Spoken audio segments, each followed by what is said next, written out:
Hello, Jake.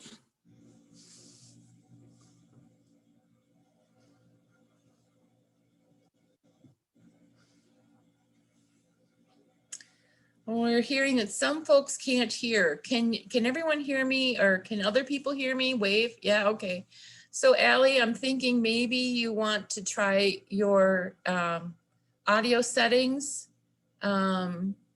Try unplugging your headset and plugging it back in if you're using one. And then definitely look at your volume settings, because we are coming through.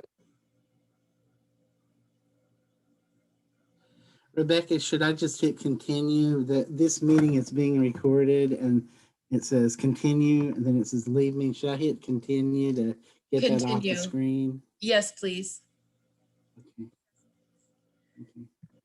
Thanks. All right. Well, we are close to our starting time, and I don't want to keep us waiting too long.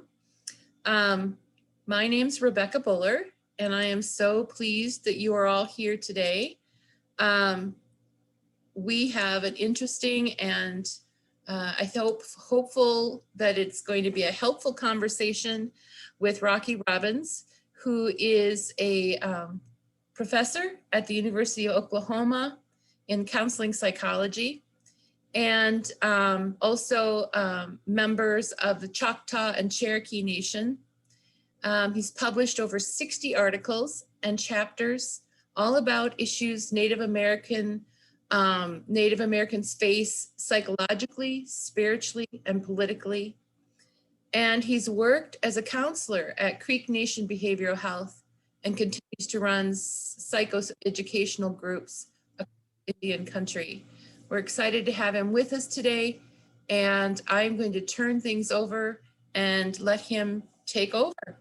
And we'll take questions as they come. So just go ahead and maybe either raise your hand using the little buttons at the bottom of the screen, or type your question. I'm happy, if you don't have audio, to read the question for you, or however best you want to work it out. But we will take questions as we go. And welcome, Rockey, and I'm going to turn it over to you. Okay, thank you, Rebecca. I'm happy to be with you guys today. I hope that I can offer you something that will be of some help. It's in some ways, this is a kind of an emotional one to me as I was getting ready for it. I was looking through there since about 1991. I've given about 2,000 speeches and workshops, and I'm retiring. And this is the last one. This is the last. I am going to do a couple of more little things. Like I'm going to do I work with the Shawnee Children group. There's 40 kids that I spend a day with, working with them next week. And Palo Alto is just having me to come and sit and answer questions in California in a couple weeks. I just turned one down from Puerto Rico, and you think you don't want to go to Puerto Rico? No, I don't. I'm tired. I'm really tired. I'm old. I'm 64, almost 65, and I've done so many of these. I'm just exhausted. So this is the last one of these that I'll ever do, and so I hope that as I go out, I'll be able to offer something this last time. And what I really want to talk about today, eventually, about a third of the way in, is the dream that psychology will be expanded in revisioned in a way that can be more helpful to Indian people in particular. Osioto Hiju, Helito Chikma. Hello, it's wonderful to be here. And I'm going to do my best for you this last time. You guys don't hesitate to interrupt me and to ask me questions or talk to me anytime. I'm hoping the weather holds out. It's storming here in Oklahoma. It seems like it's stormed all summer. I was just telling Rebecca, I've got corn that's over 10 feet tall. Isn't that crazy? I've never had anything like it. It's traditional Choctaw corn, and it's just growing like crazy with all the rain and everything. So that's the situation I am. I understand in South Dakota it's sunny now after a little bit of rain, but then I understand that there's people from a bunch of different states for this. So I welcome all of you. I've done workshops and speeches, probably about a dozen or 20 times over the last 30 years in South Dakota, and I've always loved it. I've always been received so kindly by Lakota people. I go to Lakota Sundance every year, um, and participate. My son recently got his piercings and everything, but of course we're mostly do Choctaw thing, what white people call Choctaw. We mostly are Choctaw, and so we do those, but we do sweats that are Choctaw, although we have Lakota people in our sweat lodge. So anyway, um, that's the position I come from, you guys, and I don't know. I have kind of a reputation about being kind of tough about it, to be honest with you. So I'm always thinking, I can't believe they want me to come and talk, because I'm going to challenge everything about Western psychology before it's over. And so just kind of a warning that that's what I'm going to be talking about. And so, okay, let me what I'm going to do first for a little while is I'm going to talk briefly about historical trauma, and kind of contextualize the things that I want to really focus on in the second part of this I'm talking about. And so I want to talk to you about the colonial settler violence that has left a legacy of historical trauma for Native Americans, which we know is highly associated with substance abuse and all sorts of other disorders. There's been tons of studies on that I've been a part of, and a lot of people have done a lot better job than I have on it. But and also I'm going to link in some of the powerful healing legacies that have been left to us for hundreds of years, that we have those legacies, and those healing practices, values, and mindsets that that can bring about healing for our people. And so I might even balance, before I even start talking about specifically with some of the stuff, historical trauma, is to put it in the larger context of the whole notion of 7 generations. That's a concept that all Indian people talk about.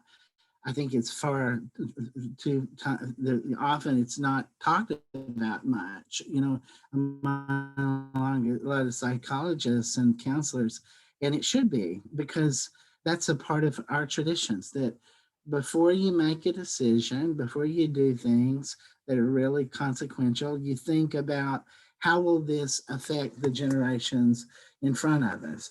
So emphasizing this mindset, I think, is really important. And as you know, it's for us Native Americans, it's not just the future generations we're talking about. It's also honoring generations that came before us, but also unborn people that'll be coming later. And probably you've seen lots of studies about the 7 generation mindset, typically associated with environmental sustainability.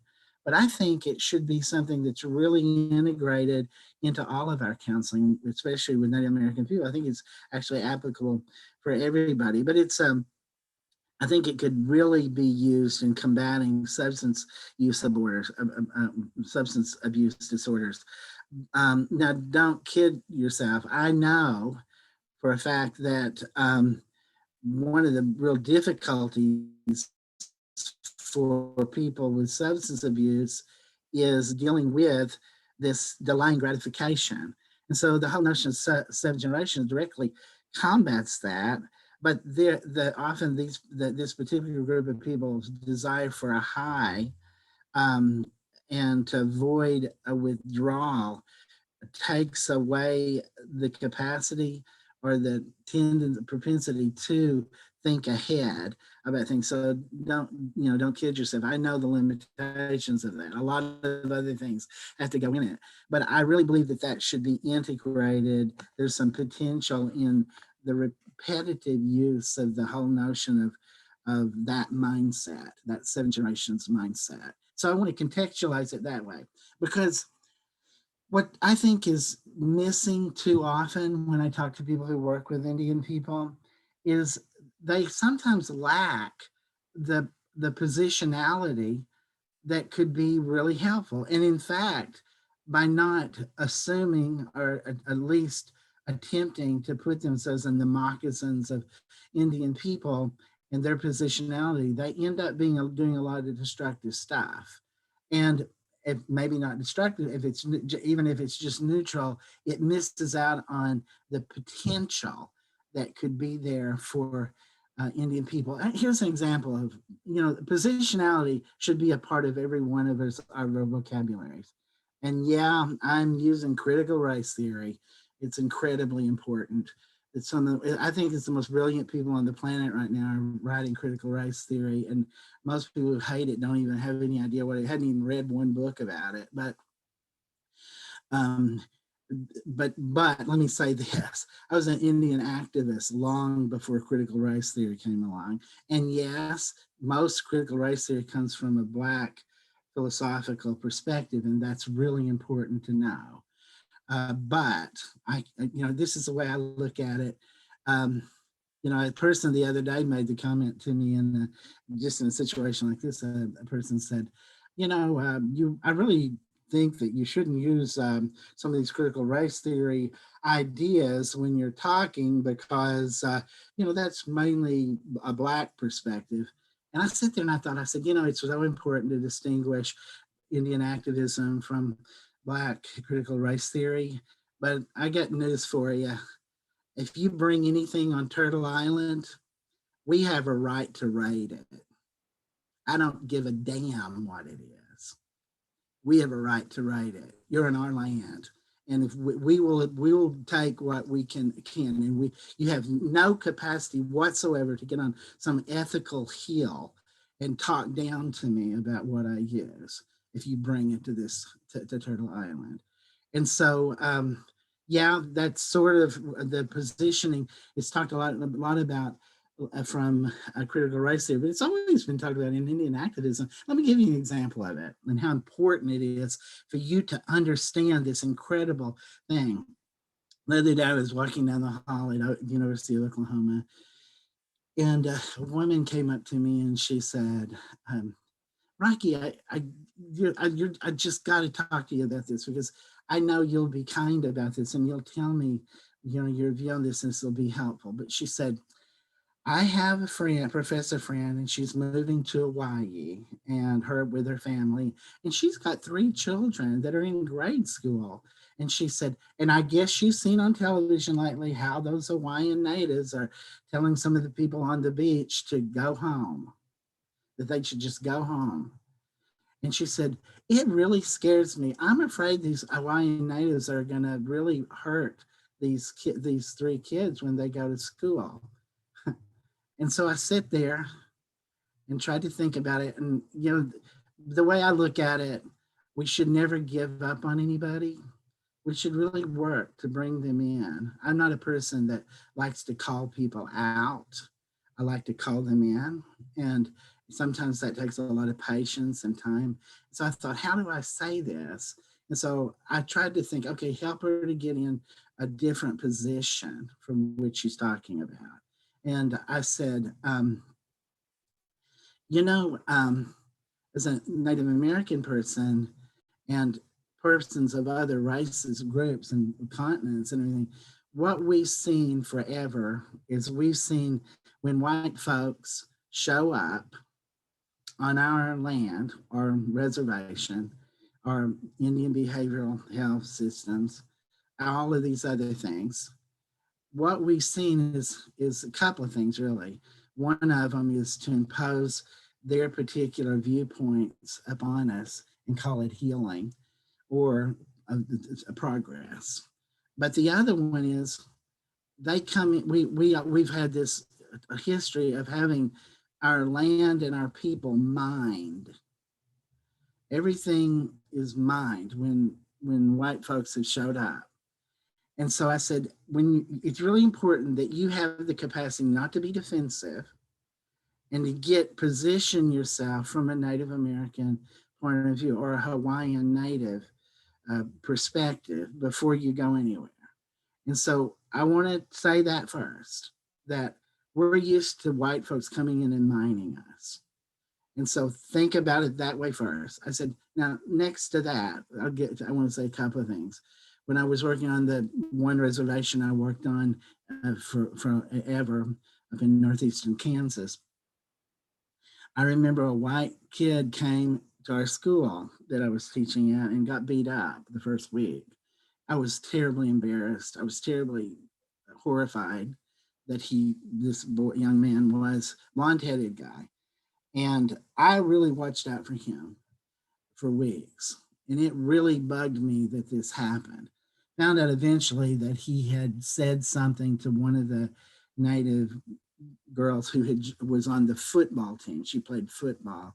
But that still didn't justify what they did to him. But if you're going to think about Indian people, I tell you, we take care of people in our families. And so that's important to think about, that positionality. You say something, do something to a sister, a cousin, and when you come onto the res, there's going to be a reaction. But nonetheless, it didn't justify this guy getting beat up on campus. And so I watched him and I said, and within a month, he was so accepted and people just loved him. And so let me say the second point, all this stuff about, these Hawaiian natives going after white folks on Hawaii, it's just another exaggeration. I said, don't get pulled into those conspiracy theories that always link dark-skinned people with evil. I said, don't kid yourself. This is probably exaggerated, and I believe it is. So, okay, one of the main points I want to make about this is it's extremely important for us to learn about it. And if we're working with people of color, Native Americans, as you guys all work with, it's really important that you do that with everything that comes along. Where's the Indian perspective on this? I just wrote a chapter for Oxford Press. They asked me to write a chapter on open-mindedness. Now think about that for a second. Well, let's think about positionality for a second. You get a phone call and this guy with an English accent says, Dr. Robbins, we would love you to write a chapter on open-mindedness. We've read that you've written several articles on ontology and epistemology. This is a philosophical book, but since you've written about these issues, would you be open to working on an article, or writing an article on open-mindedness? And I said, who you're asking to do this, right? And he said, would you explain yourself? And I said, you're asking an Indian to write about open-mindedness. I said, do you know what's happened every time we've been open-minded? We've had something stuck up our asses and we've had our minds filled with all sorts of crap. I said, so yeah, I'll write an article on open-mindedness, the European notion of a cardinal virtue. But I said, I guarantee you, if I write it from an Indian perspective, my positionality will be different from your praise of open-mindedness, because it looks a lot different from a Native American perspective. I bid you all, when you work in these kind of situations, to think that through, with no matter what it is. If there's a theoretical perspective you're expected to use, think about it. Think about the underlying assumptions. Is the underlying assumptions from a Native American positionality or not? So yeah, I start with that idea. Okay, now I'm going to go through briefly some of the stuff on historical trauma. I feel I'll make it brief, but I feel pretty good about talking about this because I've written and spoken hundreds of times on this issue. But let me talk about this. As you know, this construct of historical trauma is preeminent focus in Native American psychological theory and research right now. It's just all over the place. And Maria Yellow Horse uh, Maria Yellow Horse Braveheart was the person who really brought it to the foreground in the very early 90s. And what she did is she give you sort of history of it. She looked at the writings on the Holocaust survivors, and she saw that as very applicable for Native Americans. And yet she spent her life working on trying to show differentiating the experiences between Jewish people and Native American people. In particular, if you look at that, it's differentiated in the historical context of what happened. The historical legacy of colonization for Native Americans is just different. And so she was really trying to preempt the positioning that blames Indian people for the pathologies they're given. And so that was her main thing. She was positioning herself like that. And she was also trying to differentiate how Native American people are more likely to grow up in environments that are not two parent nuclear family systems, where most of them were. For Jewish people, they were mostly two parent, and often, as you know, it's grandparents. My grandpa had so much to do with raising me. And I guarantee you, yes, the Indian people here, I bet the majority of them will say things like, "Oh yeah, my grandma, we say Elise, my Elise was maybe the most important person in raising me." And that's different. And so she really tried to contextualize this historical trauma in ways that were different than it had been contextualized before. And she did link she linked it with all sorts of problems that have been associated with what Indian people deal with on a regular basis, like alcohol and drug issues, anxiety, depression. She really tried to distinguish it from PTSD because she really didn't believe you could put it in such a short historical time. It needed to be looked at from in a longer range. And so then the settler colonial theorists came along, and they kind of also really, especially during the teen years after 2010, they really tried to situate all these ideas about historical trauma in the impact of oppression that Indian people not only experienced in the past, but what they continue to experience today with prejudices, all sorts of prejudices. And so they tried to find things that had not been considered. For instance, to me, these things are really important. Um, they look a lot at cultural capital. Um, um, a second ago, I said, Alito Chikma, Osio Tohiju. In order to even communicate with you, I have to talk white. I have to use English. Okay, in order to communicate with you, I often have to dip into epistemologies or ways of knowing and ontologies, ways of being that are not really a part of Native American capital because much of the spirituality has been erased or taken away. Much of those things have been erased and are not. We can't tap into those things anymore, and that's what the recent settler colonial theorists have been outstanding at dealing with and making it crystal clear that these are big issues, these ontological epistemological issues. I'll give you one example. When I did I don't know if anybody's aware of these, but I did a lot of studies on the MMPI. Because the first time I ever saw the MMPI, I knew it was fucked up for Indians. And so I looked at it and I said, my God, if Native Americans did this, it's not going to come out the same way, the scores are not going to be very valid. And so I decided to do some studies with Chattagee and Comanche people, Delawares in Oklahoma. There's two Delawares. I did it with the Western Delawares, the ones that have merged in more with the Plains Indian tribes. There's also Delawares that merged in with the Chattagee people in northeastern Kansas, but I did it with the Western. And what I found is that 8 out of the 10 scales, Native Americans, not clinical, not those that are in counseling, but um, 8 out of the 10 scales were elevated by 10 to 15 points, which meant that Native Americans, the average Native American, spikes 8 out of the 10 scales, just and non-clinical. And so okay, I'm going to be very colonial, settler colonial theory for a second. I look, I would look, and I can't even remember. I did these 20 years ago, but there were some questions like, do you see strange things? Well, if you check that, you get a scale 8. You get a schizophrenic score. Okay, how many of you Indian people in here go to peyote meetings? I do. You see strange things.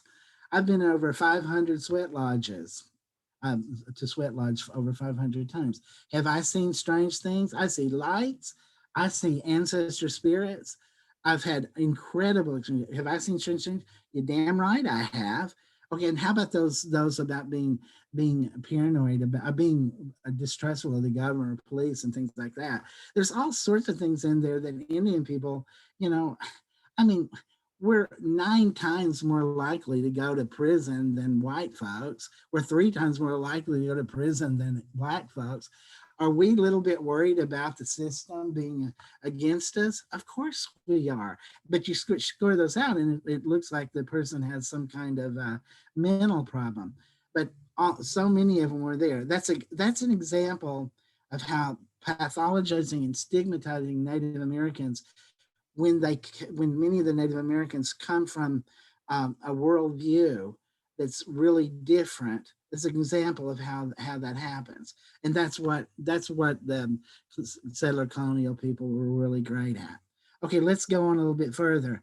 As some of you know, during the first 10 years of 2000, Wetback did incredible work on creating these historical loss scales that were just amazing. And over the last 15 years, there's been tons of research with them. And they're really good scales. You might want to use them sometime, especially those of you who do drug and alcohol counseling, if you do those things, to look at where they score on those things. Because it's been crystal clear. The correlation is incredibly clear. Those who score high on historical trauma are much more likely to have alcohol and drug a struggle with alcohol and drugs, the misuse of them, and so and that's with men and women, and there's been a lot of those kinds of studies. So it became very scientific in the first part of this century. And then I just want to say this other thing because it's such a big issue. Every day you see it on television to talk about the opioid epidemic. Just real briefly, is all the research shows that white folks have been incredibly impacted by the opioid epidemic. And there's been some studies in certain areas that have shown Native Americans have too. And in fact, as far as deaths are concerned, Native Americans are twice as likely to die. But I don't even think it halfway comes close to the problem of opioid use within Native American communities, because I think for one study was done and it showed that sometimes they didn't even have a category to check if you were Native American, and a lot of the people who did the assessment didn't have any record of them being Native American, and they were, and so a lot of them weren't counted as Native Americans. So there were problems with that. Also, you have to take into account too, in a lot of these rural areas, the opioid, there's a lack of availability to even get it. And so they end up getting other drugs that can be really damaging to them too. So a lot of the research right now is not as good as it could be about the opioid use and the problem, the opioid epidemic among Native Americans. I would contend it's a major problem. My anecdotal interaction with lots of people in the behavioral health systems in Oklahoma say, oh yeah, it's big. It's a major issue. And so I'm hoping that maybe some of you guys will do some research with your tribes and find out more about that so that we can document that more. Okay, then the next thing I want to kind of moving into the last thing I really want to focus on now is that we have a lot of ways of dealing with some of these issues that I've talked about, historical trauma and the stressors that have been associated with them. We have some healing methods that are really good. Right now across the country, there's a lot of places that do use traditional healing ways to try to help people with some of these issues. We have others that have combined, uh, you know, Western psychological perspectives with traditional healing approaches. And then we have a lot that just use totally Western methods. And all of them have shown some success. But I would argue that success is a kind of funny word, really, too, because sometimes when only Western approaches are used, there may be some things that are lost along the way that don't lead to a holistic healing of a Native American person.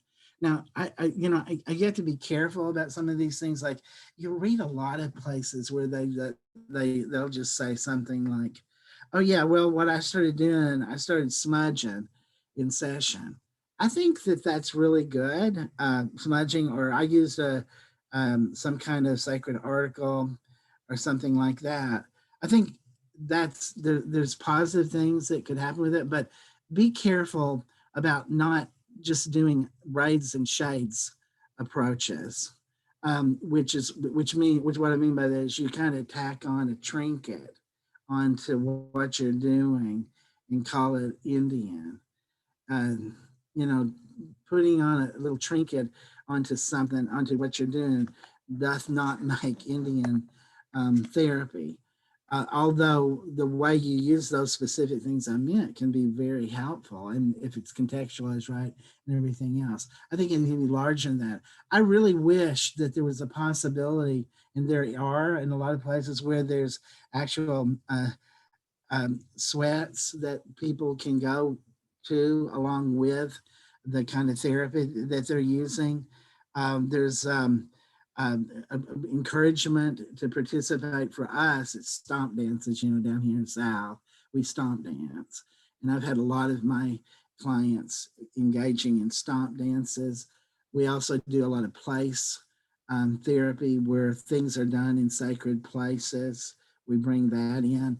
I personally, when I worked with the Creek Nation, Muskogee Nation, I would often have medicine people to work with me with different clients. And so it brought in the cultural capital that has been since about 2005 a major criticism of Western psychology because the feeling that they don't that these things are not the value of them are not seen or utilized, and so Western psychology becomes sort of a colonizing process without using these kind of things, but those kind of things can be helpful. I personally have written tons of articles about it. I think I'm more like 100 articles now. I've had 9 this year, but I'm finishing. I'm getting done with them. But I've written a whole bunch of about different approaches a person can use to where you tap into the tribal cultural um, um, capital of the person that you're working with. And I those of you who work with Indian people, I really hope are doing that now, and maybe you are. Maybe you have people that you work with that can really advise you about that and help you with that. If you're not doing it at all, and you just say, "Hell, science has determined this particular approach works, and this is what I limit myself to doing," you do need to do some soul searching, I would argue, because it's coming from a white positionality, if that's all it is. And know also that an Indian person that's working with Indian persons too have some things that are going for them, even no matter what approach they're using. Like, I can Indian humor comes very natural to a lot of Indian people, even people who've been really assimilated. I've noted, even a couple of generations, I've always had the biggest kick out of moments in which we just lapsed into Indian humor, and started laughing, and what we call in Oklahoma, Indian people laugh with their bellies. We get so tickled together. And so that's an Indian capital to tap into and be able to use those things. Of course, to use it, you can't do it consciously, because you lose what's really funny about it if you do that. But anyway, okay. Let me rest for a second. Let me stop, because I decided to pick out one particular approach I used that you can maybe will be inspiring, or you can aspects of it, or it'll make you think of something you might be able to do. So I'm going to spend the rest of my time talking about that for the next hour and 15 minutes. So I want to stop right now. I've said some controversial things. If you've heard me before, you knew I was going to. I've even done a little cussing to make sure I wasn't, what's the word, respectable, which is the big thing in critical race theory, is people who expect people to be respectable and civil. They even try to call us Indians in Oklahoma civilized. It pisses us off. Civilized, act sophisticated like an aristocrat or something. No, anyway, I've said some things, and I've maybe even said some things you liked, I hope. But I want to stop for a few minutes, and before I move into a specific thing, to see if anybody has anything to say. Yeah, if you want to just raise your hand in the reaction area or type something in the chat, happy to call on you and have you share your thoughts, comments, and questions.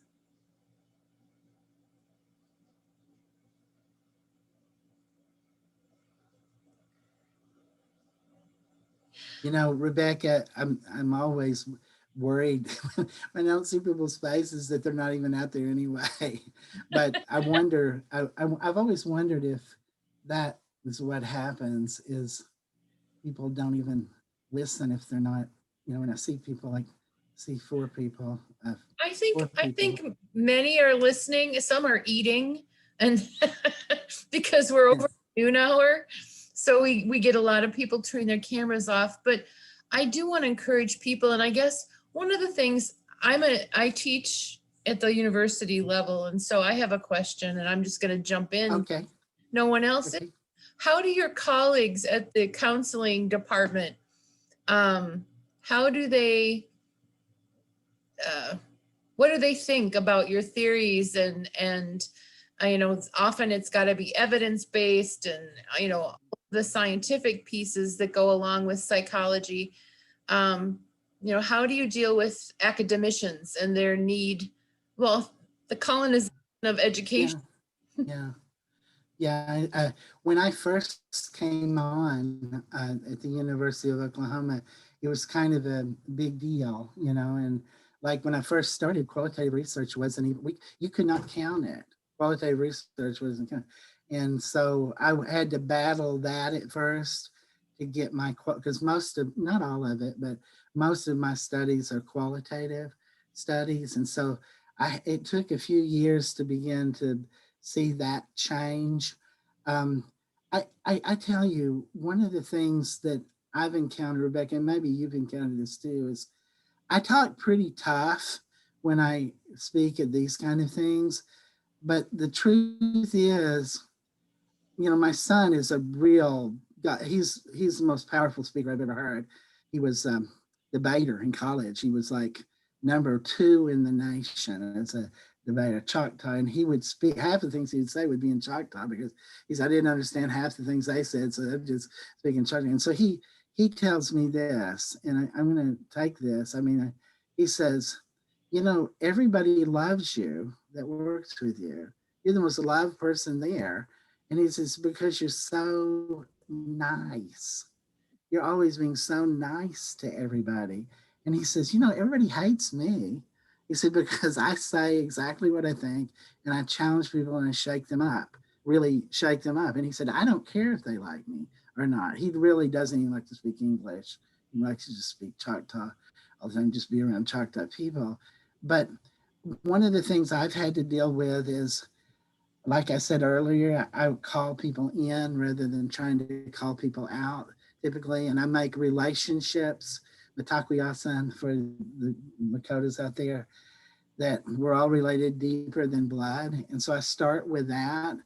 And so I end up being really liked and loved. And that's sort of a problem. It really is. It's kind of a problem because I like people to like me too much.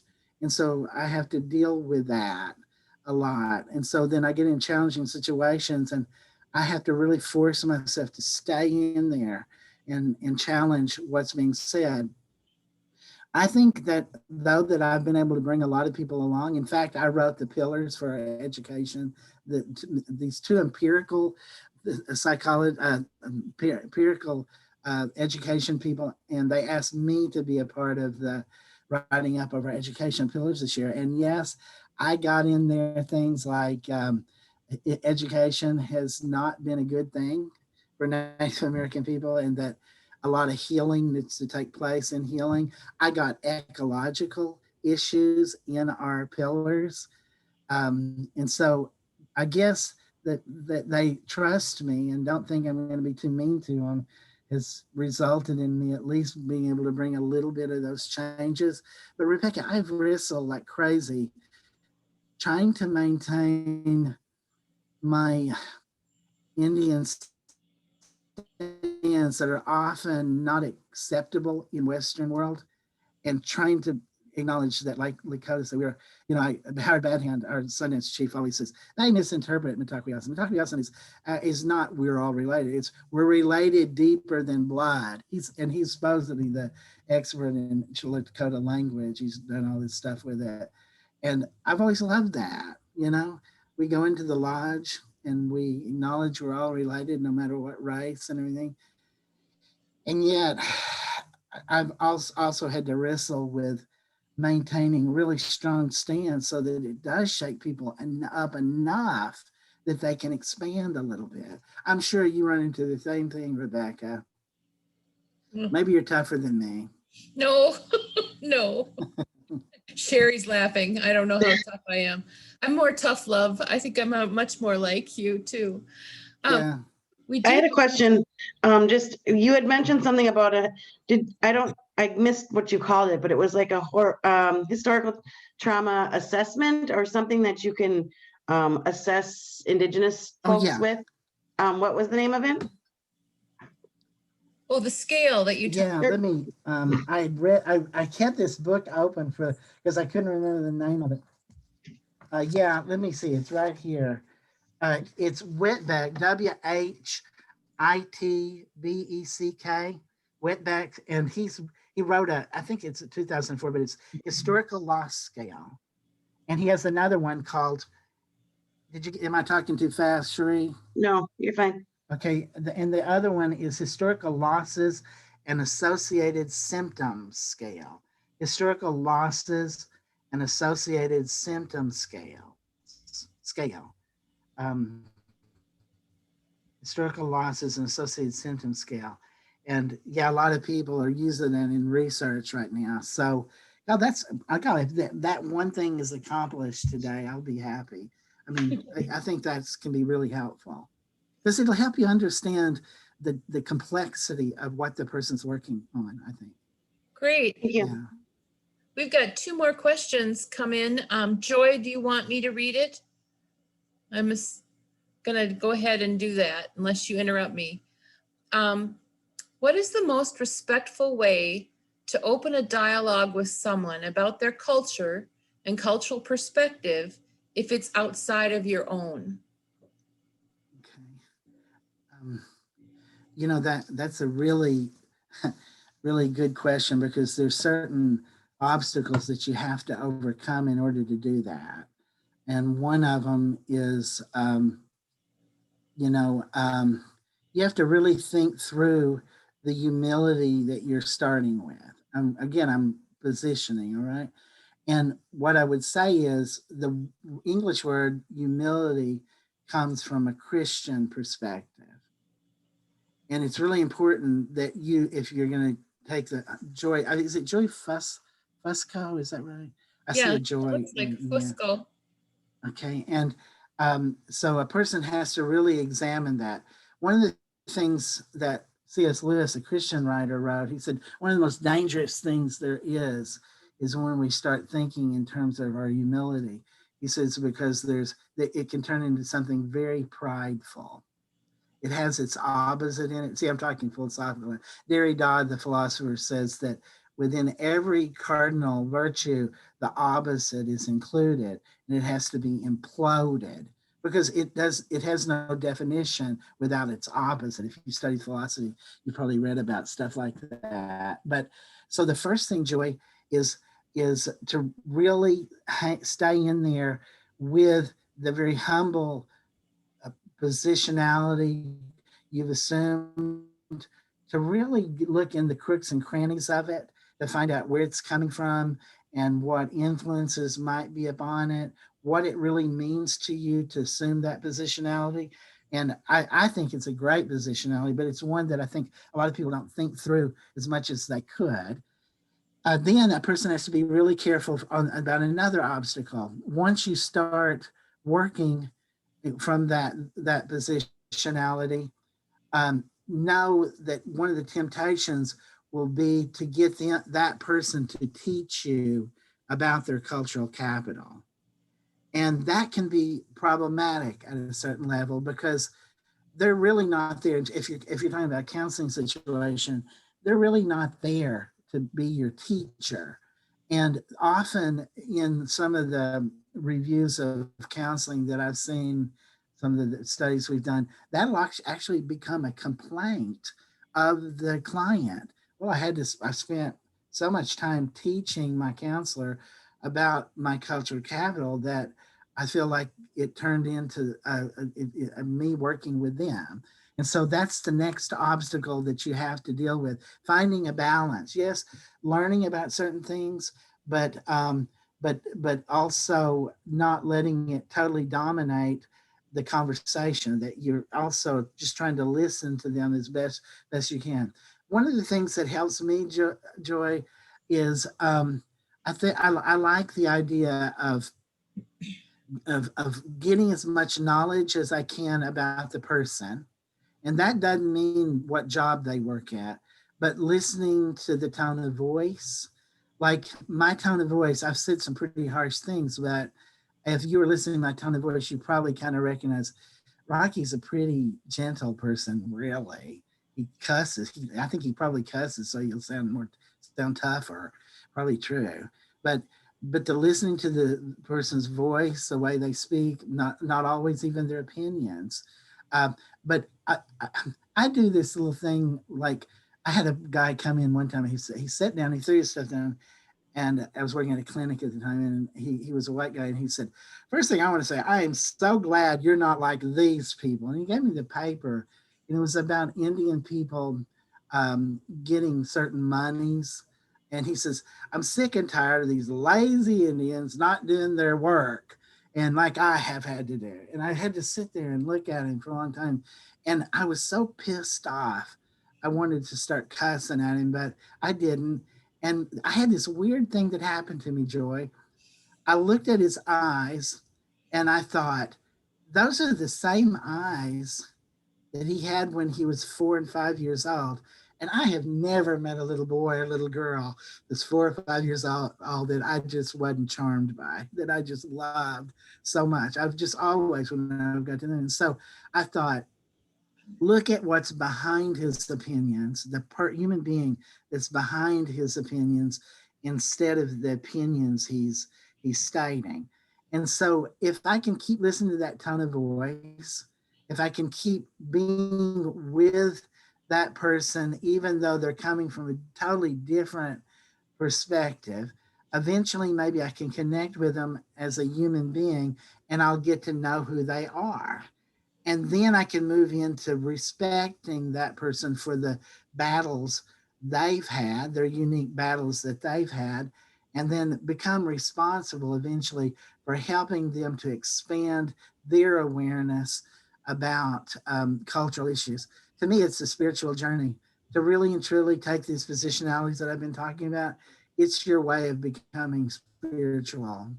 I mean, you can go to church every Sunday and you can go to sweats 25 times weeks in a row, but that doesn't make you spiritual. It has something, it's an inner transformation that few people endeavor to take.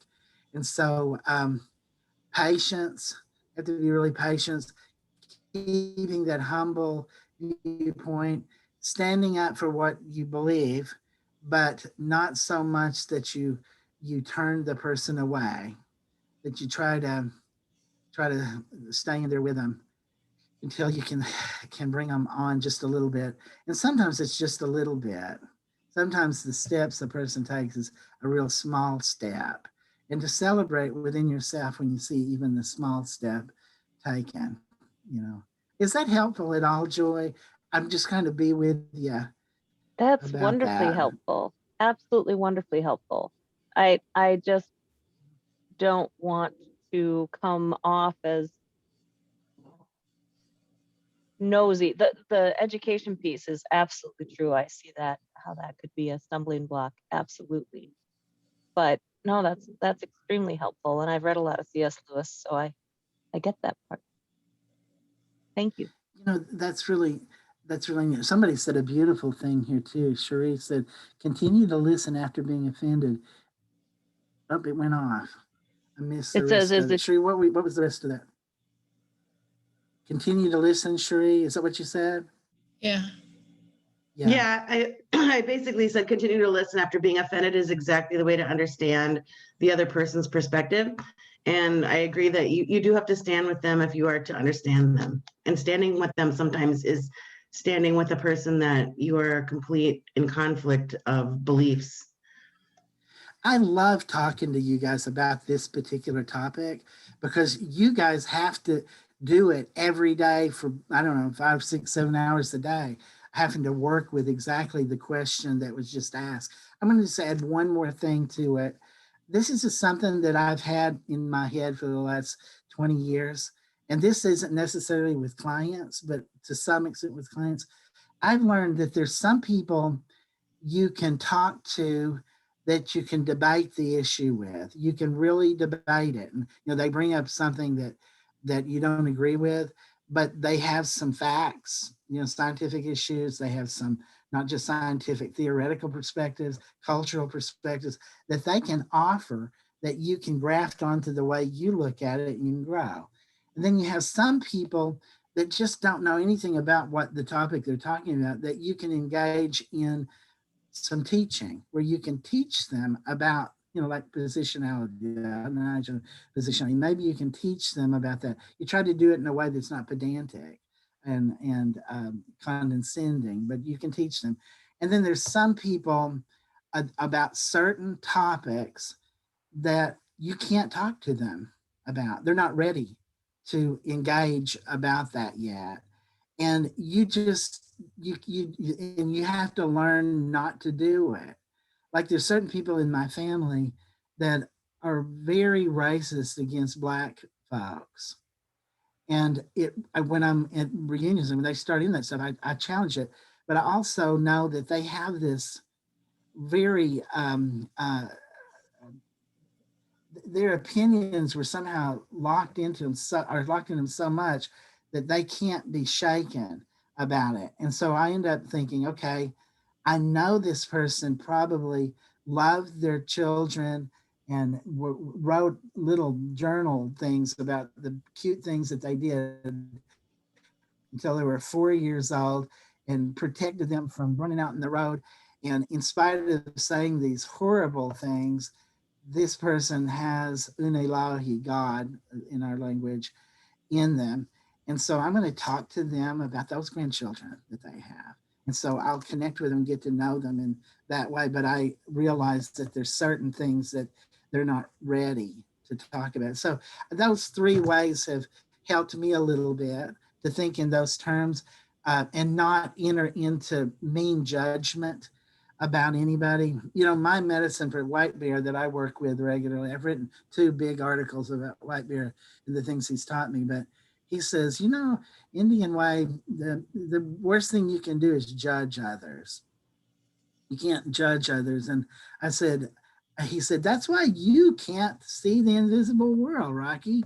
You judge things. And I said, what? I said, I try not to. He said, but you do. And he said, you ever seen a skunk walking out across that red prairie, Oklahoma prairie? I said, yeah. He said, you seen it waddling away from you? And I, okay, sure. I've seen that a lot.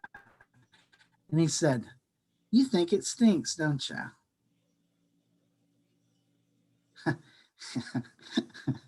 Whoa, talk about waking me up. Of course I did. And he said, until you don't do that anymore, you'll never see the invisible world. He said, and it goes beyond that. That sun sign, so when you run your Humblacha with the Lakota, I did a Humblacha with the Lakota vision grass with him. And he said, you saw the sun come out. I said, yeah. I bet you thought it was pretty. And I said, I did. It was the most beautiful. He said, that's why you can't see the invisible world. You judged it. Be where you're at when you're there. So trying to be non-judgmental, even with people who say things that are offensive, is really important to really realizing the oneness that really exists in the world. I'm talking so Indian to you right now. I mean, that everything's interconnected. Everything's already interconnected. We just don't know it. And it's only when you can get there do you realize that oneness that's so ecstatic, that kind of, I've only experienced it a few times in my life, you know, like sometimes in ceremony. But that's where I hope we all get eventually, you know, and it's what our elders teach us. So, Okay, we've got 2 more questions. Can we take them now, or do you need to continue? Sure, let's go ahead. Jeannie, why don't you go ahead? Thanks, Rebecca. I don't actually have a question. I just have an experience, and I've never gotten over how to even overcome it. But I was in a training about 4 years ago, and it was culture specific type training and stuff. And there was a young Native American woman in there, and she said, I absolutely hate it when anybody asks me what my nationality, culture, and everything is.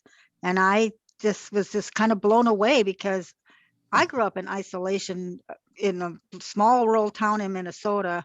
And for me, it's like, well, if I don't ask, I'm going to assume you might be this or that. And I'll never know.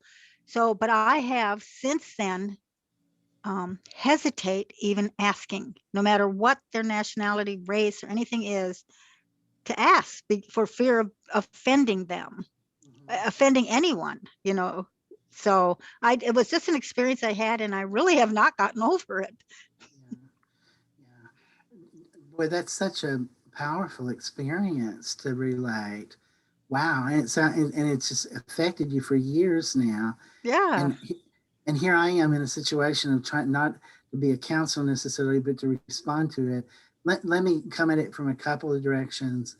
I think some people feel like once they're um, labeled from being from a certain culture, there might be certain negatives. They might have had a lot of people that would make negative assumptions to it. So maybe sometimes it might be best to kind of um, wait before you ask that question. But I want to say this something. Is it Jeannie? Is that the way you say Yep. it? Yep. Jeannie. Hmm. Jeannie, I really like the fact that matters to you, It does. because a lot of people try to attain a oneness. It's sort of like a hippie oneness or something before they go through the differentiation that's required in order to arrive at a oneness. Until we appreciate the differences that exist, we have no right to leap to this notion that we understand everybody and we've attained a unitary experience. And so, behind what you did, I think is really positive. It's sort of like, it's really important that I know where you come from. It's really important that I know your cultural capital. That not only it doesn't just interest me in a kind of voyeuristic way, but it matters to me because that's what makes our world beautiful and different. And then eventually, maybe there'll be a time after this life or someday where that unitary experience can be experienced differently. That's great. But in what we saw, in what we call, before we get to Anichio, I'm talking Choctaw Indian right now, but Anichio is when you finally get to the point of the unitary experience. Before that, one has to be able to appreciate the uniquenesses and differences of people, And of course, I love that you're being so sensitive, and it hurts me that you've been hurt about this so long. But I appreciate that you've allowed it to linger with you long enough to try to come to grips with it. I would guess that maybe many people would want maybe there to be a certain amount of time before you move in that direction, because a lot of people think Indian people are paranoid, about stuff. And there's a lot of research called surveillance research. If y'all read about it, right now it's like one of the biggest things there is right now in Indian literature. I have 2 articles on it. And in school systems, I've interviewed about 30 Indian students in school. You know what their number one problem is with colleges at college? Is feeling like there's surveillance. It's policing. They feel like they're being policed. And you look at the historical trauma, Jeannie, and you think, well, no wonder they think they're being policed. Look what's happened. I mean, now they're guessing 97% of all Native Americans were wiped out within the first 200 years. We didn't get our, in Oklahoma, we were doing our sun dances down in the riverbeds because it was illegal until 1982. We got our Freedom of Religion Act in 1992. So there's a lot of the Indians, even now though, in our schools, I say even now in our schools, call surveillance being the main problem. And so, Jeannie, what you might have encountered was feelings of surveillance that others often feel. And you might have tapped into it really fast and they had that reaction. So I want to emphasize both of those. I'm so happy you appreciate differences. It might mean, though, when people have that kind of reaction, that the historical traumatic experiences have resulted in feelings of surveillance. This is a major thing, you guys, when you're working with Indian people. Maybe we don't even realize it at first when somebody comes in. There's some distrust issues and that have to do with feeling like my son, he had so many fights in his classroom. It was unbelievable because he would say things that would offend the white students in class. He said, I felt like I could never say anything because there were going to be 3 white kids that were going to come in and team up on me by criticizing capitalism or criticizing certain white ways. And so this surveillance is real. And so real trust might take time before you get into the stuff you're talking about, Gene. One of my experiences that when I worked at I'll never forget this. This is even cross tribal, right? You know what I'm talking about, don't you, Catherine? The tribes, different tribes have the same reaction. Like I was at the Muskogee Creek Nation and I came out at the end of the day. The day was over, and I was about to go to my car, and this Indian man, this old Indian man, he must have been 80 years old. He came up to the front and I said, can I help you? And because we're closing up here. And he said, you a psychologist? I said, yeah. He said, you Muskogee? And I said, no, I'm not. I'm Chalagi. I'm Chalagi and Chata and Chalagi. He said, you speak Muskogee? And I said, I don't. I know how to say hello and thank you in a few words, but I don't speak it. He said, says up there, Muskogee Behavioral Health. I said, I know. That's what it says. I said, I can listen to you and I can be with you and hopefully just be an anchor for you if you want to start coming in for counseling. But no, I'm not Muskogee and I don't speak Muskogee, but I'll try to be with you the best I possibly can to just be with you if you want to come down. He did. He came in for about 3 months. He was the head of one of our grounds, the Muskogee grounds, and he came in. He came in with his red hawktail, the red hawk feather in his round hat, black hat.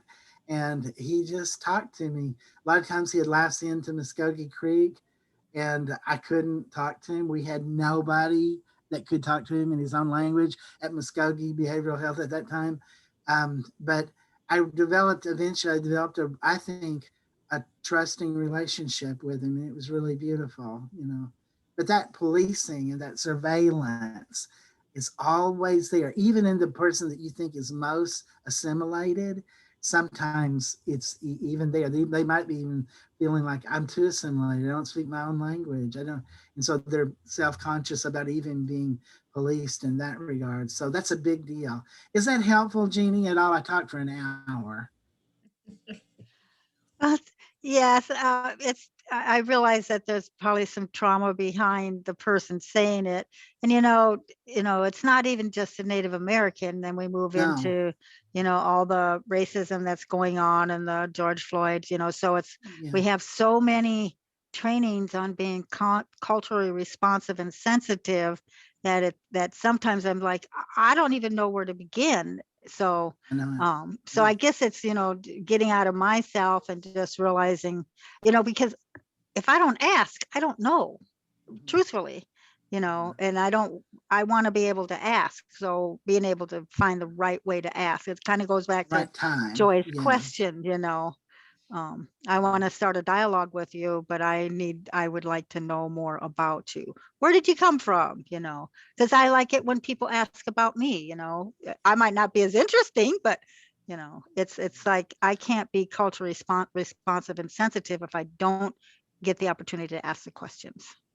I love that place focused question. Yes, too. I've written 2 articles on place focused therapy where you do deal a whole lot about where a person came from and how that geography is inside of all of us, where we came from. Jeannie, thank you for hearing me. Wado, it means a lot to me. Thank you. You're welcome. Thank you, Jeannie. Melissa is asking a question. Melissa, would you like to unmute? Where's Melissa at? Melissa Favila. Well, I'll go ahead. How do we educate non-natives on the trauma for residential school survivors? And how is it all intertwined with all areas of public health? Yeah. Wow, that is an incredible question. We only have 2 boarding schools left in Oklahoma, and I've done 3 studies interviewing. One of them was with people who went to boarding schools, and my gosh, that was some of the most emotional interviews I have ever had. My grandfather went to a boarding school, but I never talked to him about it. He never talked about it. But anyway, during the interviews, some of the things that I found out that were really important, but when I did, one of the article, the best article I did is in educational foundations. It was at least 10 or 12 years ago, but it was the best one I did on boarding schools. And I kind of deal with some of those things that, Melissa, that you're asking about.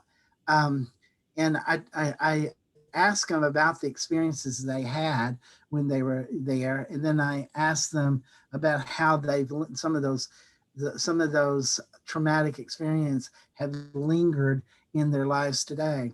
And I might be talking to the choir, those of you in South Dakota, because you're probably much more familiar even than I am about this stuff. But it's been interesting what I find out. You meet some people that you interview that see the boarding schools as a positive experience. Most of them didn't, but you had some. And let me start with those. Um, some of them would say things like this to me. You know, I came from a very chaotic family when I went off to boarding school. And one of them told me about how this is horrible, but his grandmother, 2 days before he left for boarding school, took a baseball bat and bashed in his little puppy's head. And he said it was a horrible environment I lived in. There was lots of horrible things that were happening there. And when I went to school, when I went to the boarding school, one of the things that I learned was I learned to be more self-sufficient. I know that's double-edged sword, of course, but he said, I learned to wash my own clothes. I learned to do things in a more, in a way that was more connected to the needs of the people I was around. I developed lifelong friendships that I have even today. And he said, and yes, and this, I had so many people say this, the main thing it prepared me for was the military, because some of the ones that I interviewed went to the military. They said it was a great preparation for the military lifestyle. Now, okay, let me start with this positioning. Every one of those persons that I interviewed, that's their life, and I accept their perspective about the way it was, and I think they were incredibly beautiful, and that I believe that there were lots of good things about that. Let me say this though too. Um, there's been three ways we've been assimilated. We've been assimilated, three main institutions that assimilated us and took away our Native American identities. It's our spirit. We were a very, very spiritual people. And of course, what happened when, 97% of our people got wiped out was the people turned against the medicine people and said, our religion doesn't work. And Christianity was there to say, oh, but we'll make sure you go to heaven if you turn to us. And so the churches, Catholic and Protestant churches, have done a lot to take away Native American identity and replace spiritual beliefs and values. The second one is education. People were thrown into boarding schools, and had their hair cut. They couldn't speak their own language, and this had a major impact on Indian people in assimilating them into whiteness. And then the third one is the military, because as you guys know, Lakotas know, I've talked so much about Tibetan about this, and he can literally talk about the history of it, about how it worked. He's brilliant about talking about this, but we're great warriors. Chalagi people, Chata people, we still talk about our warrior spirit, how important it is. And so one of the easy things to do was to get Indian people to join the military, because that was a value that was incredibly important and powerful and wonderful. But once in the military, lots of the Indian values were left behind, and they internalized those values. And so, having said that these people were wonderful, the things I said were totally valid and legitimate, and I love them just for who they are, there's also tons of people who've had the opposite experience. And some of the things that they've said, I'll never forget. Some of the things the last questions that I asked was, one of the questions I asked was, how would, if your school was a person, what would they look like? Almost every single person said a white male, a white military male. Almost all of them said that. And then I asked them, what values did you have to deal with in there that were contrary to the way your Indian values? And they said they had to incorporate certain things that just, like the time was the biggest. Number one was time. Once a person adopts white time, it will completely alter who they are. When I was in California recently, I went to this, what do they call those things? Where the Indian people were there. They claimed that they took care of them and protected them and all. Anyway, I went there and they had 4 bales. And they said the most difficult thing we had with Indian people when they came here is they had no notion of time. They just did things when they wanted, it seemed. And so we have 4 different bells here. The first bell was to wake them up at 4:30 in the morning. And so they finally learned by us ringing this bell that they had to get up and go to work. And then we had a bell at 8 o'clock for breakfast. And it sounds different. Listen. Then they'd sing that. And they eventually learned to stop the work they were doing and to come to eat breakfast. We had this bell for lunch at 1 o'clock. And see, it sounds differently. They came here. Then we had a bell. They had a bell for coming in from work, and they had a bell that they all had to be in bed. And what happened was these people in the boarding school, that was their number one thing they said that that internalized is the use of time. We have a notion of Anicho and Choctaw Way, which means Anicho, actually, if you define it, it means no time, no space. And that is the only place you can ever be healed. We have this notion of little people. I don't know if y'all have that up north, the Plains Indians, but we have little people spirits. Cherokees, Choctaws, it's a really big thing among traditionalists.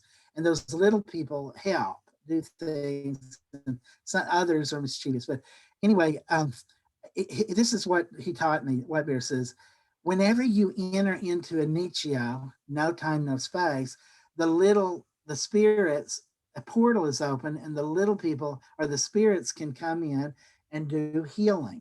Now, no time, no space is like a meditative state, like counseling.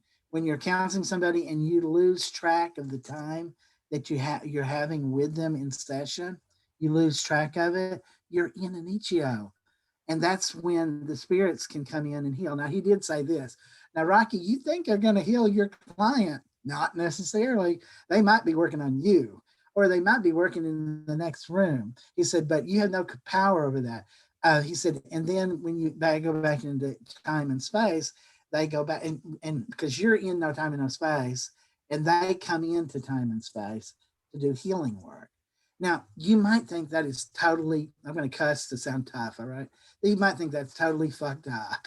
But if you don't believe it literally, like a lot of our medicine people do, think about it figuratively, symbolically. That's a beautiful thing, isn't it?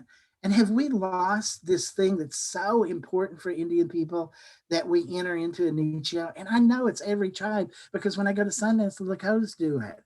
They dance with that tree, and they go into no time, no space half the day, at least half the day. They're dancing, and they're dancing toward the tree. They're dancing back from it. They're dancing toward it. And I can tell they're in a nicho. They're in no time space. And all these spirits are going around healing everybody all around, or maybe just them. Maybe it's a metaphor, but that kind of counseling is really important. And if you make the cognitive element the sole thing you're working on in session, the cognitive and the behavioral element, and believe me, I know cognitive behavioral people are not limited to that. We know for the last 20 years, cognitive behavioral people have emphasized emotion more, and they've emphasized relationships more. They've worked on it really hard. I hated cognitive behavioral therapy in the 90s. I hated it. Every time I talked about it, I said horrible things about it. But nowadays, they've incorporated all these different things that make room for certain Indian ideas. Well, but if you totally focus on just the concrete, the external things, you're never going to get into a nicho with your clients. You have to be with your clients in a way that you're truly connected in a meditative way to enter into a nicho, to tap into what my medicine people have taught me. And I have 3 medicine people that work with me. All 3 of them emphasize this, and all 3 of them castigate me for being too intellectual, because they say your intellectual way of talking, it alienates you, and it keeps you from being at one with things. And so believe me, I'm still trying to work on that myself. So to get back to the point, people came out of boarding schools having internalized a lot of those values, like bourgeois values, like about time, I tell you, one of the ones I encounter most from people who've been in boarding schools, sex. They pretty much had their sex lives screwed up, because many of them have been raped. Many of the males that I interviewed had never been able to have a relationship with a woman. This is just my interviews, but they just weren't relating sexually. There were things that happened that made it very difficult for them. And it was 2 things. One of them, the rapes. The other ones, they had these contradictory things going on, where they experienced, where people were saying, no, what was the word they used? No petting or no touching or something like that in school. And then knowing this one guy had been raped, while they were in school. And so they experienced this crazy dichotomy. So that's another value, that the openness and exhilaration that sex can bring into our lives was destroyed by some of the people that some of it was really different. Maybe y'all could help me with it. I interviewed this one guy, and he said, it's published. He told me I could talk about this, but he said, he went to boarding school with this guy, and he was his best friend. And he said they did everything together. They even escaped boarding school one time and went to a powwow and got caught. And they, to put it in his words, they got the shit beat out of them for escaping that night when they got caught and brought back. He also talked about how he had been, he was a Kiowa, and how he was a powwow person, and that got lost when he was in the boarding school he went to. He lost that Indian part of him. And anyway, they went through a whole lot. He said one night, 20 years after boarding school, I was sitting in the kitchen with this woman, and we were eating. It was dark. We heard a pickup drive up. Nobody got out. And he said, I walked down the porch, looked to see who it was. And this guy finally got out of the pickup, and he had a shotgun in his hand. And he said, I was sitting on the edge of the porch. He said, I didn't move. He came up and he sat down next to me, Indian man. And he said, you remember me? And he said, I looked at him and I knew who he was. He said, you're so-and-so. And he thought it was going to be a happy reunion. And he said, I came back here to kill you. And I said, what did you talk about that? He said, we went through a bunch of stuff together, really positive. So we had a lot of good experience, but we also had a lot of horrible things that happened to us. And he said, that guy said that he couldn't get the stuff out of his mind because he had always been his best friend. Whenever he thought of him, it brought up all those other things. And he said, I thought, if I kill you, maybe I can get that out of my system. Now that's a complex thing. It also speaks to the depth of some of the things that people carry with them. Some of the people had great experiences and helped them develop as human beings and made them, really helped them. but there's some of them we can't forget had these horrendous experiences. I'll tell you one more story that you might think about. When I went to one school, I was interviewing a focus group, like 5 people in the boarding school. This is today. And they told me that there was a ghost that went up and down the hall. And I said, can you tell me about the ghost? And they said, we call the ghost Elbows. I said, that's a strange name. Why do you call it Elbows? Well, its arms have been cut off at the elbows and its legs have been cut off at the knees. And it goes through up and down the halls. And have you seen it? Yeah, I saw it. Have you seen it? No, I never saw it, but everybody talks about it. A lot of people have seen it, they tell me. And I want you to think about that one for a second. Think about what that meant, about what could potentially, I hate to drag everything into something that had to mean something, but this gets to the epistemological question somebody just asked. The epistemology for Native Americans is the spiritual world really exists. It really exists. In fact, I have spirit guides. I talk to them all the time. All the time. I work with spirit guides. I have these incredible experiences in ceremony. It's been incredible. I don't have them like White Bear, and then seeing the invisible world is a rare occasion for me, but that's a huge part of it. Well, if you think about historical trauma, if you position yourself, Jeannie and Cherie, and who was the person that just asked the question? I can't remember. If you position yourself from an Indian perspective and you put it in the context of historical trauma, think about elbows. These kids didn't necessarily have to experience the horrendous experience they did previously in boarding schools, even though they had some stories themselves. But that lives on. We don't think of ourselves living stranded in one time. We're connected to our ancestors, 7 generations ahead of us. We try to think ourselves, our identities is connected to all these things. Well, these people were seeing a ghost, a shulip, what we call shulip, going down through there with a cut up, half of them cut off. And if you think about that in terms of historical trauma, that's very powerful. They didn't know it, I mean, on a conscious cognitive level, but they were giving me information that I will never forget the rest of my life about and it makes me very emotional. Telling that story makes me almost cry because we've gone through a lot. We have gone through a lot as Native American people.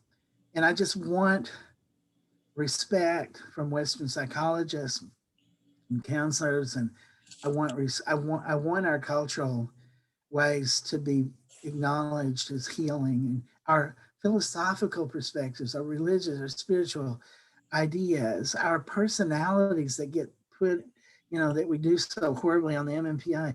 I want things to change so that we're recognized as real human beings that have something to contribute to this world. We have to accept the world we're in. We can't kick all the white people off. Although, I had this horrible argument with my mom, and I was trying to explain to her why being born white is to be born a racist. I was trying to explain that. It doesn't mean that she's a bad person. I mean, it just, you're born with certain privileges. And I was trying to explain that. And I said, because the land you have, Dad's gone, that you're living on is Indian land, and you have that privilege to live on it. This is Turtle Island. And in that sense, if you realize who you are and the privileges you have, it should be important. And I've argued with her about that. And finally, she just said, well, Rocky, she said, I see what you're saying, but, I'm going to live here and I'm going to try to enjoy my life the best I can. And I thought, yeah, I get it. That's good. And if you can have a little bit of that awareness of what other racial groups are going through and trying to work through to have humanness again, then that'll even make you more human.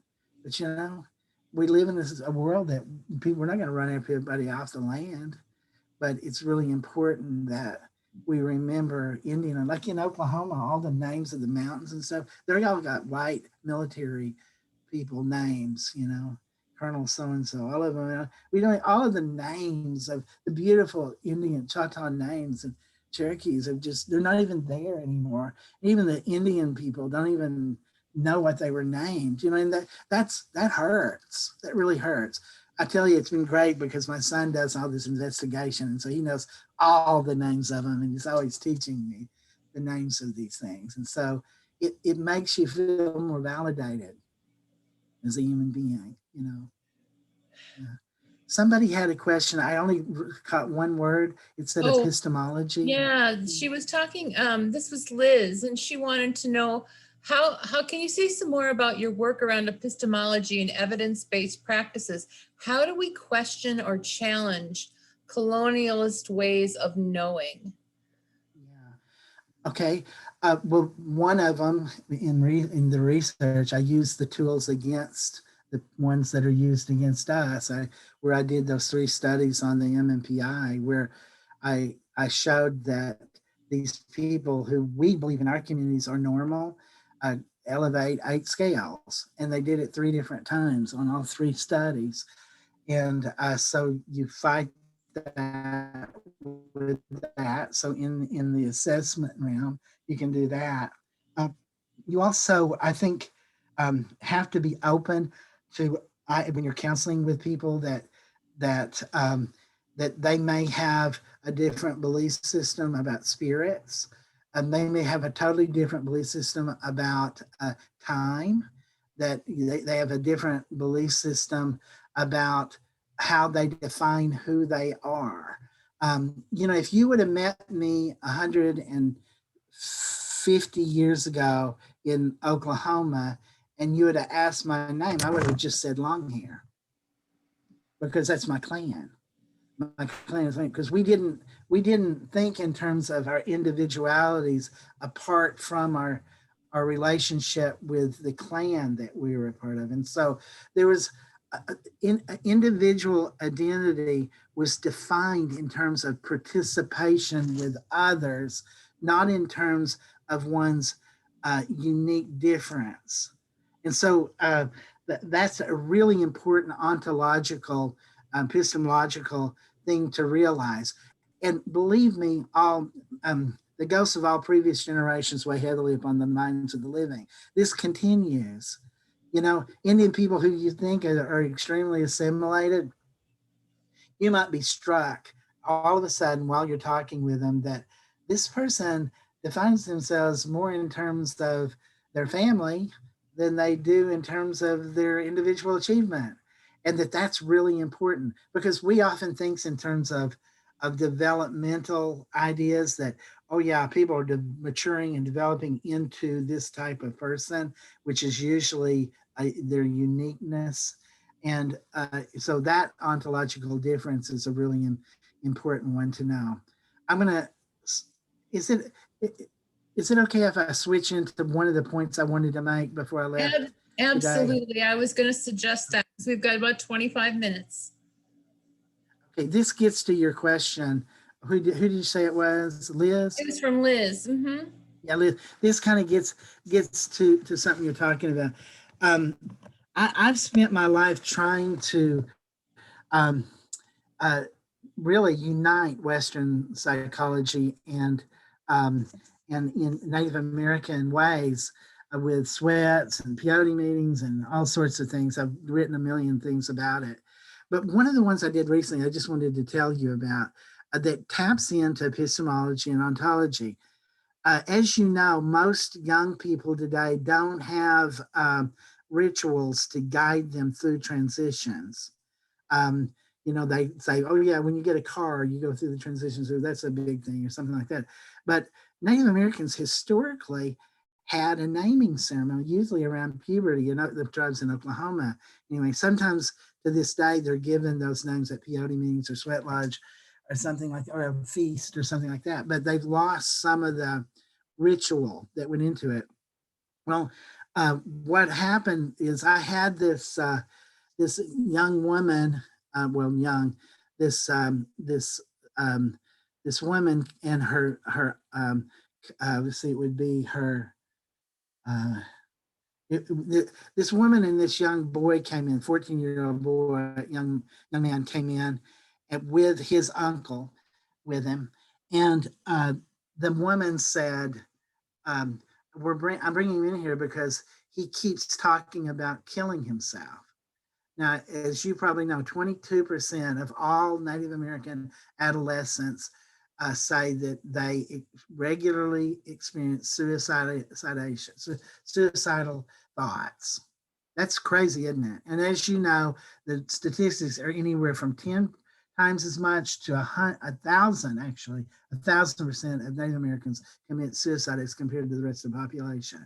People, it's real hard to get at because it's not reported right, like so many things for Indian people. So he comes in and he says something that's very common among Native American people. And so she said, so I brought him in here for counseling.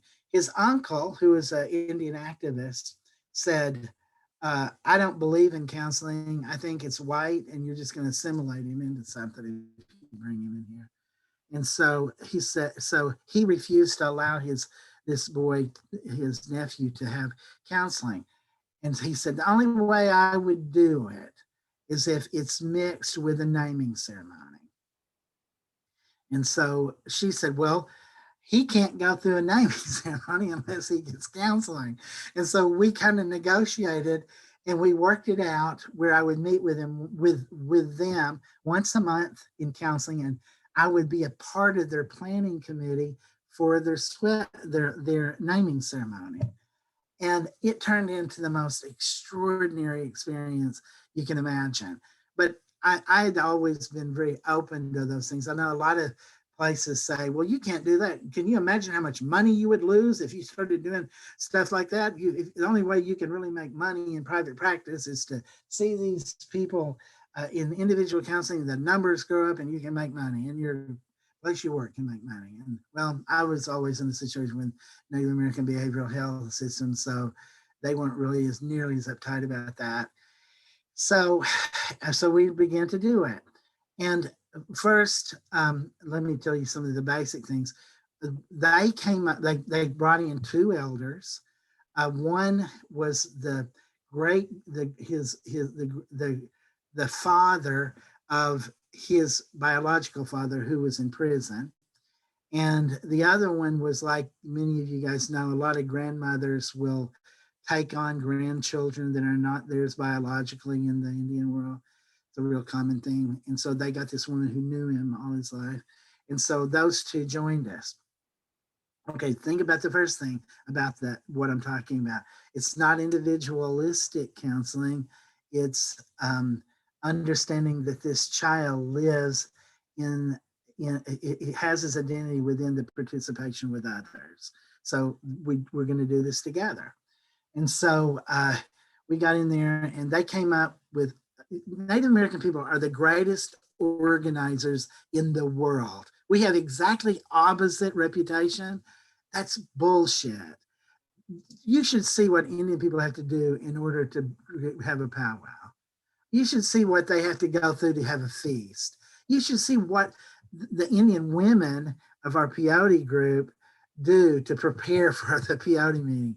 I mean, it's unbelievable. They're really ready for it. So they got together, they started planning, and it was fantastic. All the things, how to raise money for this, how to do all this stuff. And they came up, one of the things they came up with 10 enactments where the boy had to do 10 things before he could get his Indian name over the course of 1 year, including counseling and planning for all 12 months.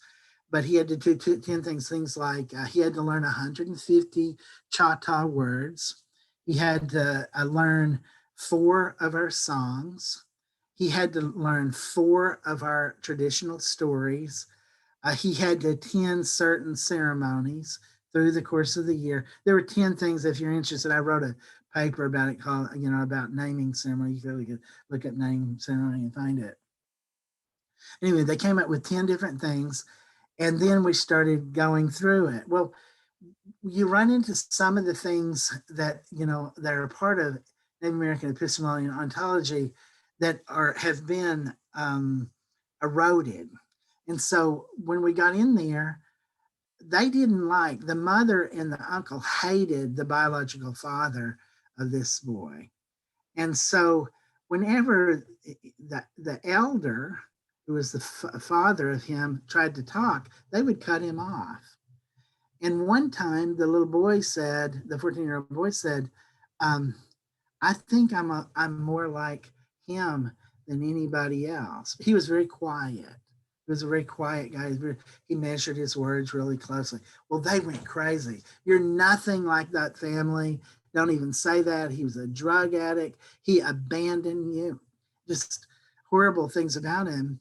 And that little boy said, when you talk about him and my dad like that, it feels like you're talking about me.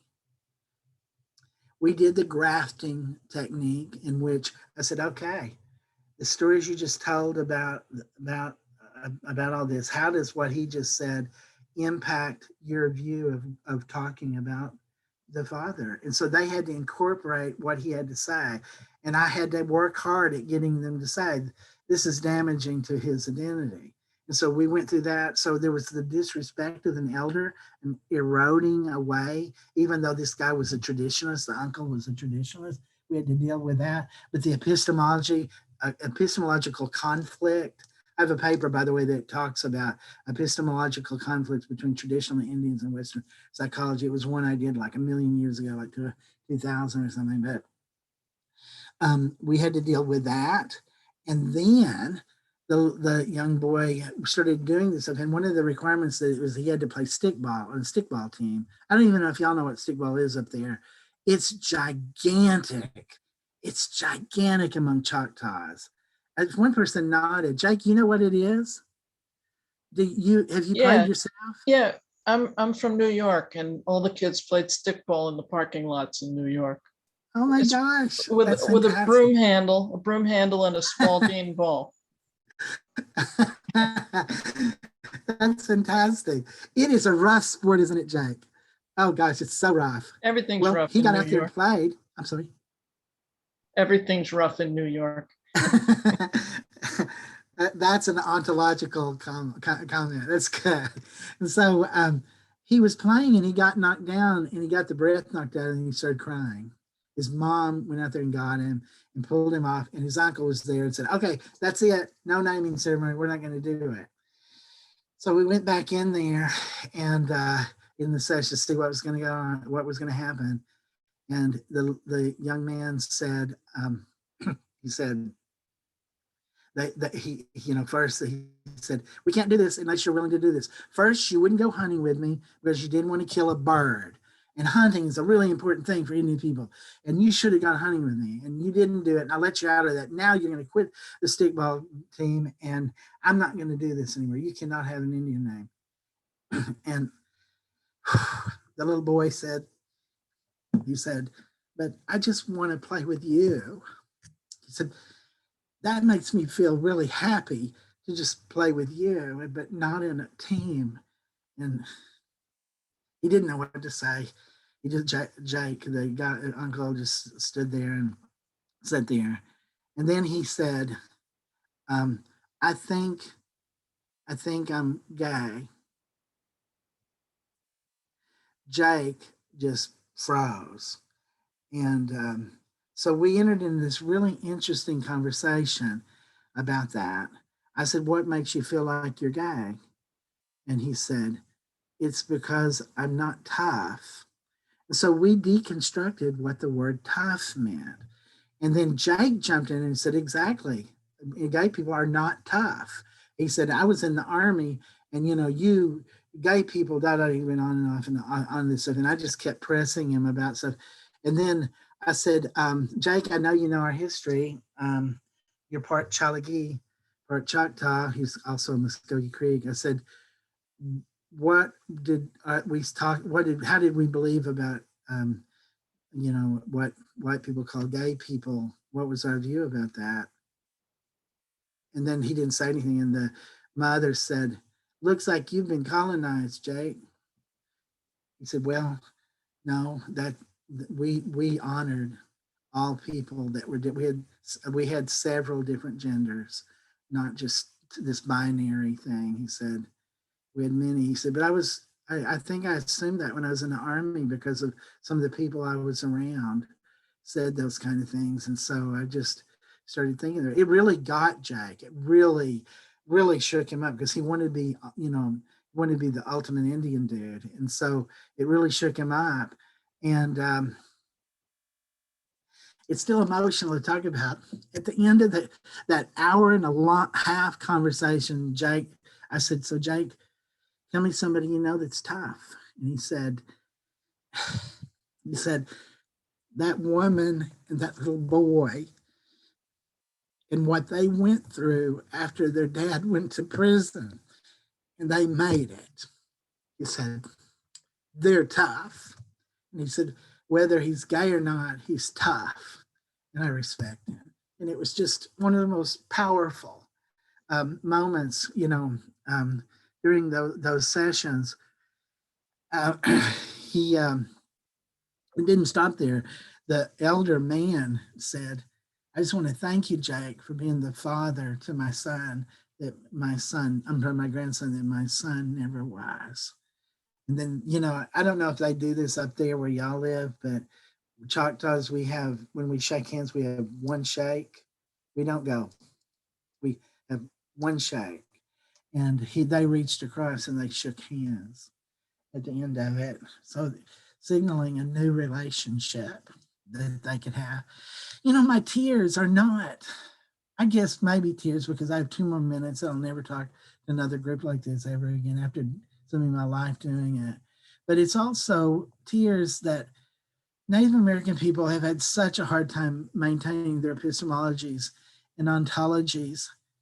And I hope that in my lifetime, I've done something to at least inspire a few people and to wake a few people up about these battles that take place that have to do with identity, Native American identity, and the unique struggles, and then maybe help you sensitives, is what I call you guys. They're counselors who are working for spiritual liberation with your clients. And I hope if there was even one thing said, like Cherie wanting to find out more about that historical trauma scale, it'll have been worth it. So forgive me for kind of getting emotional here at the very end. I love that I got to talk to Lakotas before it was over because of all the tribes, y'all have been the ones who taught me the most, Hard Bad Hand and Sundance and stuff. So, and all you guys, people from other states, I send out my blessings. May you walk in beauty. All of you, may you walk in beauty. Wado, and from Lakota people, Mataquiasan. We're all related deeper than blood. Thank you so much. And your tears, they wash us,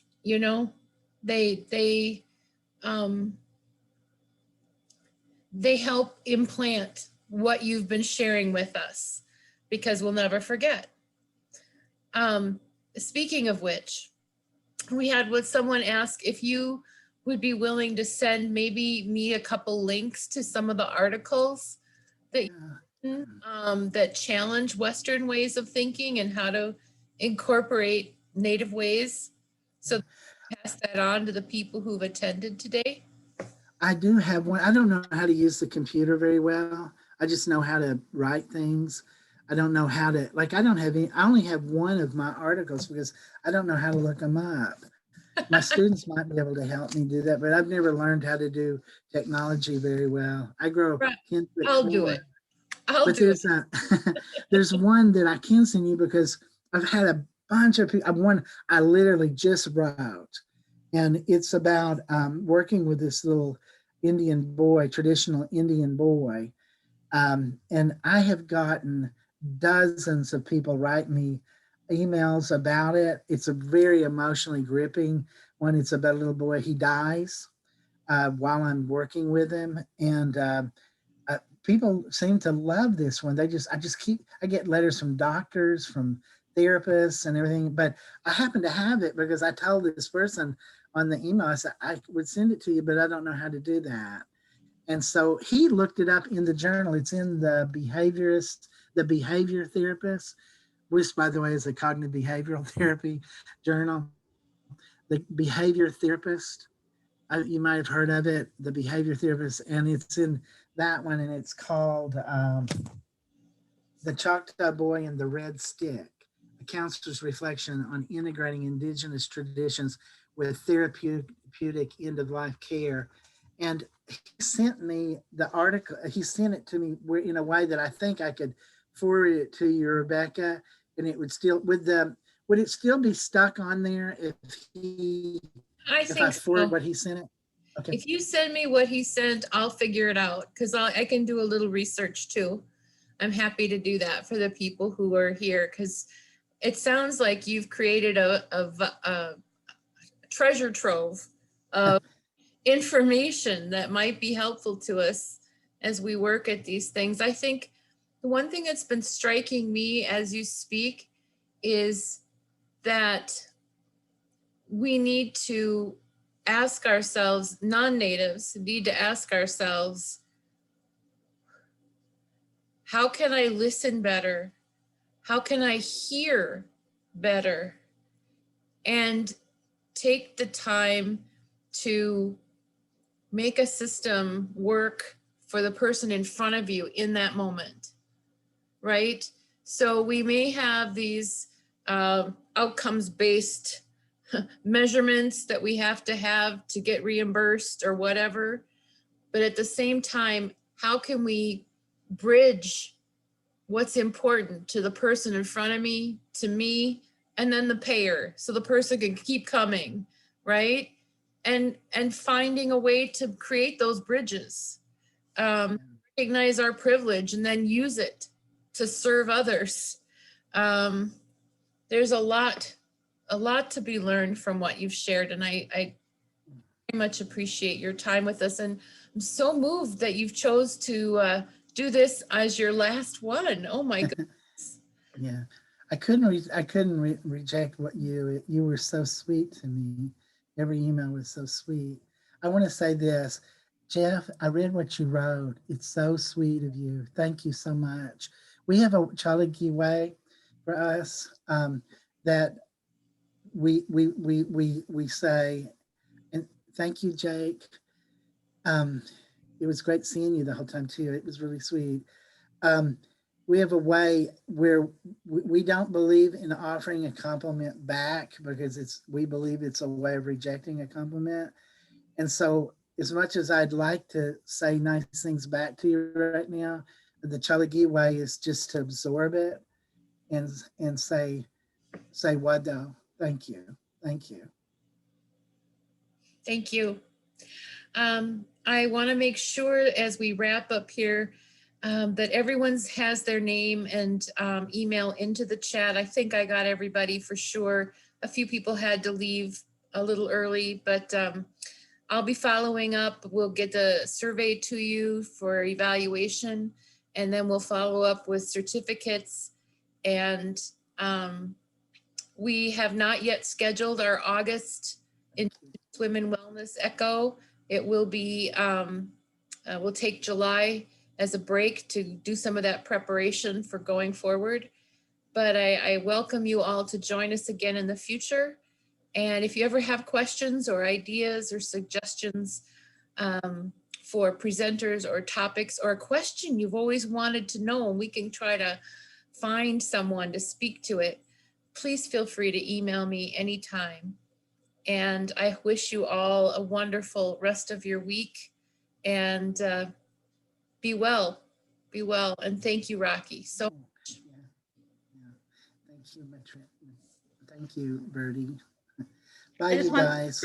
I wanted to say something, Rocky. I found you when I was researching for speakers for this presentation, and I was going to say it wasn't coincidental that I found you, being that this is your last presentation. Oh, and I think it was definitely not a coincidence that I came across your name and focused on having you speak. Oh, wado. And you also have a presence that gives you have a beautiful, kind presence. You emanate something really beautiful, Cherie. Miigwech. Yes, she does. I'll see you guys. I guess I'll head out and go eat. The storm is past. It's past, so my Yay. corn will grow another foot. Bye. Bye-bye. Thank you. Bye. Thanks. Thank you.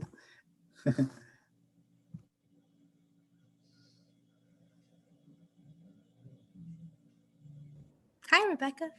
Hi, Sherry. Hey, Jesse. I am ready to send the survey once I have the attendance list. So, Okay, I'll post it here in just a minute. I think I got everyone. okie doke. I wrote a whole bunch of names down too, but I just saw that I missed maybe another person. Like someone must have got off and someone must have got on. It maybe was me because I joined by my phone and then I switched to my computer. So, Okay. Well, no, and I saw a last name, Dawn. I didn't have her down originally, and suddenly I saw her on there. Dawn Bowers.